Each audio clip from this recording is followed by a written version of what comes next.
High বন্ধুরা, শুভ দুপুর। সবাই কেমন আছো? আশা করি ভালোই আছো, আমিও ভালো আছি।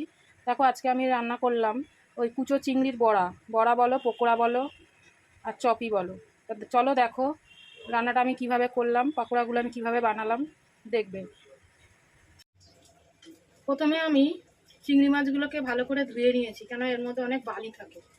ভালো করে ধুয়ে নিয়েছি, বেশি করে জল দিয়ে দিয়ে ভালো করে ধুয়ে নিয়েছি, কেননা প্রচুর বালি থাকে, কিচকিচ করে।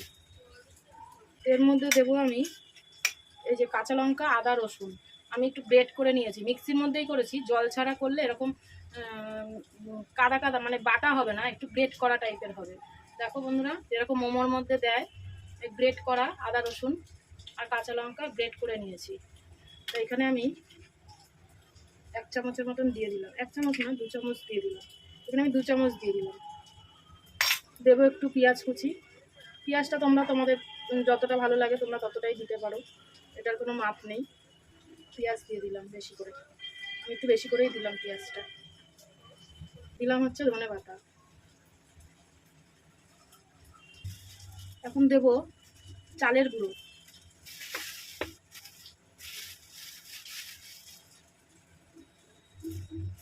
আর তার সঙ্গে দেবো একটু কর্নফ্লাওয়ার।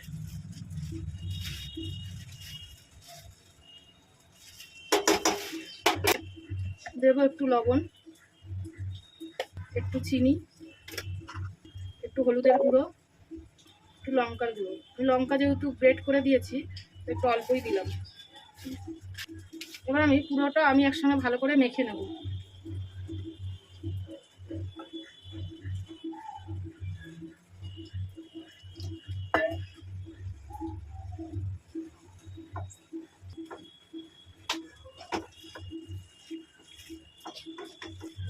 হাত দিয়ে যে কোনো জিনিস হাত দিয়ে মেখে যতটা সুবিধা হয়, চামচ বা হাতা দিয়ে মেখে ততটা ভালো করে মাখা হয় না।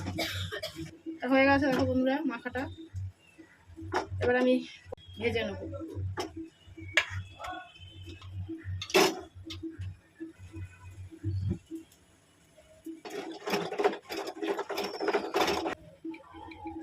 কড়াইটা গরম হয়ে গেছে, আমি তেল দিয়ে দিলাম। আমি এটা রিফাইন তেলেই করবো ভাজাটা। এবার আমি গ্যাসটা একটু কমিয়ে নেবো, না হলে ভিতরটা কাঁচা থাকবে আর ওপর থেকে লাল হয়ে যাবে, পুড়ে যাবে।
হয়ে গেছে আমার চিংড়ি মাছের পকোড়া। পকোড়া বলো, বড়া বলো, হয়ে গেছে। আর চপই বলো।